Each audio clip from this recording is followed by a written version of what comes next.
Now discussing the most important reason, जो मैंने आपको कहा था मैं आपको पक्का बताऊंगा, how does partial agonist antagonize the action of a full agonist.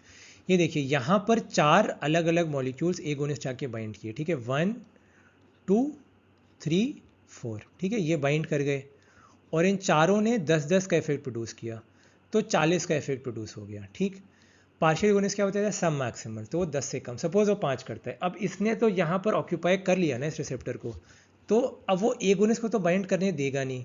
तो अब देखो ये 5 का इफेक्ट प्रोड्यूस करे, सबको जोड़ोगे तो क्या आएगा 30 और इसमें आ गया 40।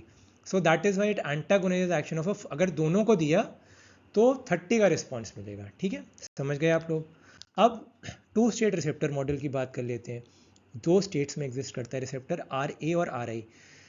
जनरली ना इनएक्टिव स्टेट में रहते हैं हम लोग, मस्त रहते हैं, डॉर्मेंट स्टेट में सोते रहते हैं, रिलैक्स करते रहते हैं। तो मेजॉरिटी में are I state is favoured, मतलब नो या वेरी वीक सिग्नल, जब तक कि उसको छेड़ो ना रिसेप्टर अपना मस्ती से पड़ा रहता है। ठीक है, कुछ उसका कॉन्स्टिट्यूटिव एक्टिवेशन नहीं होता। एगोनिस्ट ए जो होता है वो आर ए कॉन्फर्मेशन पे बाइंड करके इक्विलिब्रियम उधर शिफ्ट कर देता है और एक रिस्पॉन्स जनरेट हो जाता है, जैसे कि मैं आपको अभी दिखा दूंगा डायग्राम में। कॉम्पिटिटिव एंटागोनिस्ट बी होता है, वो दोनों पे बाइंड कर जाता है, इक्विलिब्रियम ऑल्टर नहीं हुआ, कोई रिस्पॉन्स नहीं आया।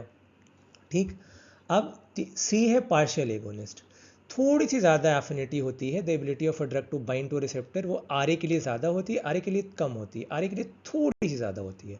और इन्वर्स एगोनिस्ट जो डी होता है उसकी तो आर ए के लिए बहुत ज़्यादा होती है, तो इसीलिए ऑपोजिट रिस्पॉन्स प्रोड्यूस होता है। ये देखिए यहाँ पे रेस्टिंग इक्विलिब्रियम सबसे पहला, ठीक है, मैंने क्या कहा था, मेनली आर आई की तरफ रहता है वो। ठीक है, आर आई देखो यहाँ पे आर ए थोड़ा सा छोटा है और आर आई थोड़ा ज़्यादा बड़ा है, बहुत हल्का सा।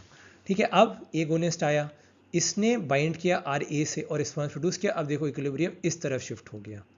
ठीक, एंटागोनिस्ट दोनों बराबर, तो इसमें इंटरनल एक्टिविटी जीरो हो गई। पार्शियल एगोनिस्ट थोड़ी सी इतू सी ज़्यादा, ठीक है, इतू सा, ठीक है, जैसे कपिल शर्मा शो में उसकी दादी कहती इतू सा, ठीक है। फिर यहाँ पर इन्वर्स एगोनिस्ट आ गया, तो ये आर आई डी हो गया। ठीक है, तो इसमें ऑपोजिट रिस्पॉन्स प्रोड्यूस हो गया। फाइन। अब एक्शन और इफेक्ट में बहुत इंपॉर्टेंट डिफरेंस है, ये पूछा भी जाता है। Drug action is the initial combination of the drug with its receptor, जिससे कि कॉन्फॉर्मेशनल चेंज आता है। ठीक है, 3 डायमेंशनल कॉन्फॉर्मेशनल चेंज आ जाता है, या फिर प्रिवेंशन ऑफ कॉन्फॉर्मेशनल चेंज। अगर एगोनिस्ट होगा तो अच्छी तरह से होगा, और अगर एंटागोनिस्ट होगा तो वो चेंज होने नहीं देगा, पूरा स्ट्रक्चर बदल जाता है थोड़ा बहुत। ठीक है, ड्रग इफेक्ट क्या होता है, ultimate change in the biological function brought about as a consequence of drug action. ठीक है, through a series of intermediate steps. ठीक, फिर ट्रांसड्यूसर मैकेनिज्म्स होते हैं 5 तरह के। एक होता है जी प्रोटीन कपल्ड, फिर ion channel receptors, then transmembrane enzyme linked receptors, then transmembrane JAK STAT binding receptors, and finally receptors regulating gene expression।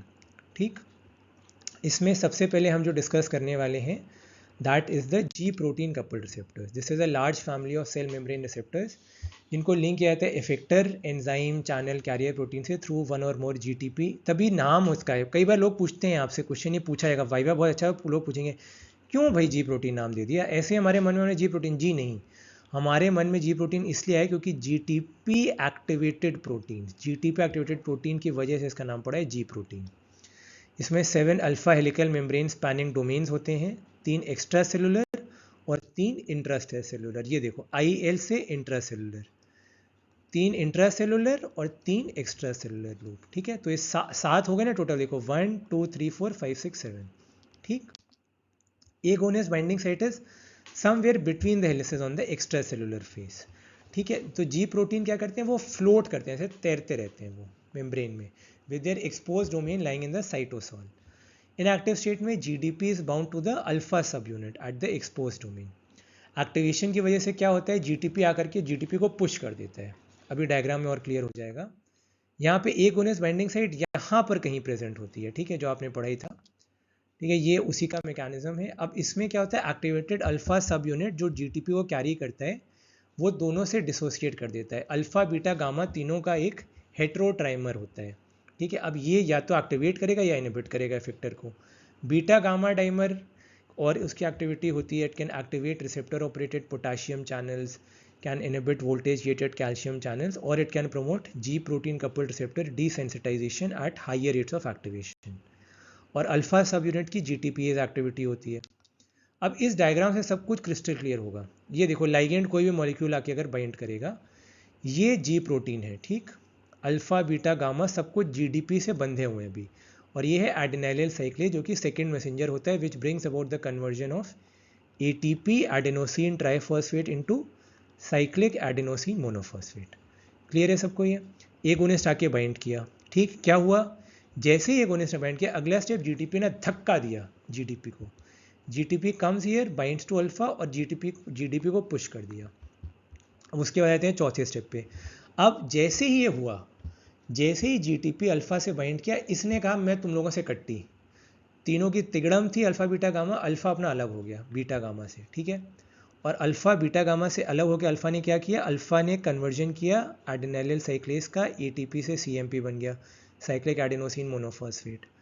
और ये थोड़ी देर के बाद इसके अंदर मैंने आपको बताया था अल्फा के अंदर एक्टिविटी होती है GTPase, तो ये खुद ही अपने ही GTP को ब्रेक डाउन कर देता है, GTPase से तोड़ करके वापस GDP बना लेता है। ये देखिए, GTP to GDP, this is catalysed by GTPase। Clear है सबको? ठीक।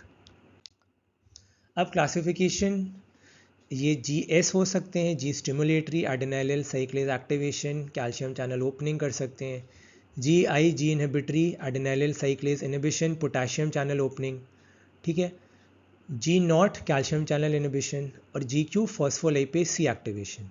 इसका मैं अभी बता देता हूँ। फॉस्फोलाइपेज C बेसिकली क्या करता है, it brings about the conversion of phosphatidyl inositol bisphosphate into inositol triphosphate plus diacyl glycerol.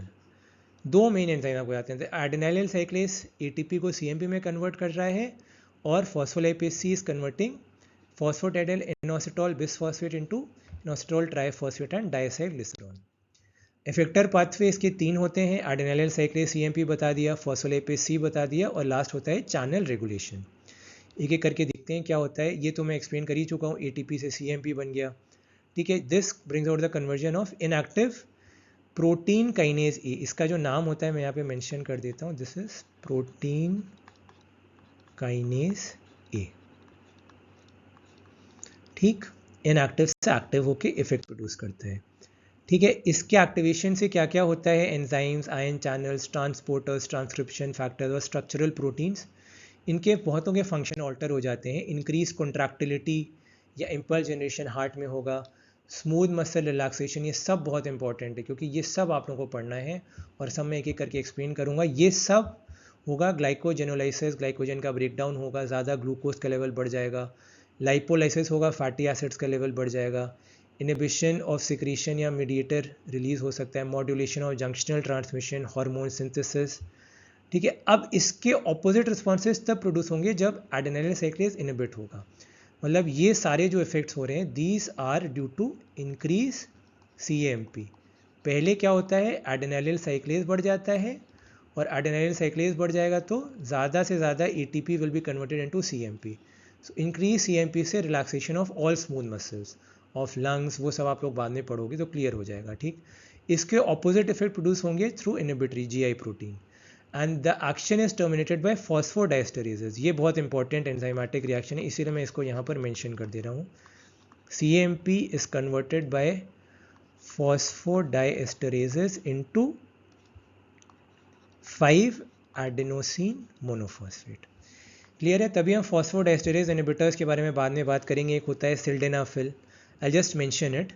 एक तो हम ब्रोंकियल आस्थमा में देते हैं, उसका नाम होता है अमीनोफाइलिन। इसके इनहिबिटर्स जो होते हैं ब्रोंकियल आस्थमा में देते हैं अमीनोफाइलिन, थियोफाइलिन, ठीक, अमीनोफाइलिन, थियोफाइलिन। और इरेक्टाइल डिसफंक्शन के ट्रीटमेंट में जो ड्रग ऑफ चॉइस होती है वो वाइग्रा होती है। वाइग्रा का दूसरा नाम होता है सिल्डेनाफिल, ठीक ठीक। ये आप देख सकते हो जो मैंने बताया था, increase lipolysis, reduced glycogen synthesis, ठीक है। ये एगोनिस्ट प्रोटीन काइनेज इनएक्टिव से एक्टिव फॉर्म में कन्वर्ट हो गया, ठीक है। ग्लाइकोजन सिंथेज एक्टिव से इनएक्टिव हो गया, ठीक है, तो ग्लाइकोजन की सिंथेसिस कम हो जाएगी, ब्रेकडाउन ज़्यादा हो जाएगा, तो glycogenolysis, lipolysis, increase glycogen breakdown. ठीक है, ये सब इससे क्लियर हो गया आप लोगों को। अब फॉस्फोलाइपेज सी IP3DAG मैंने बताया था, this brings out the conversion of, मैं यहाँ पे मेंशन कर देता हूँ क्या चीज़ में जिसके बारे में आपको बता रहा था, that is phosphatidyl inositol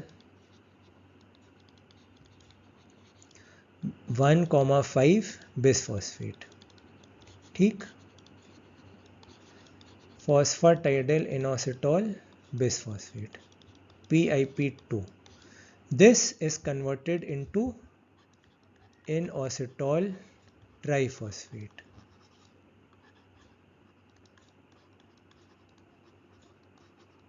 and साथ में DAG का मतलब हो गया डाई एसाइल ग्लिसरॉल।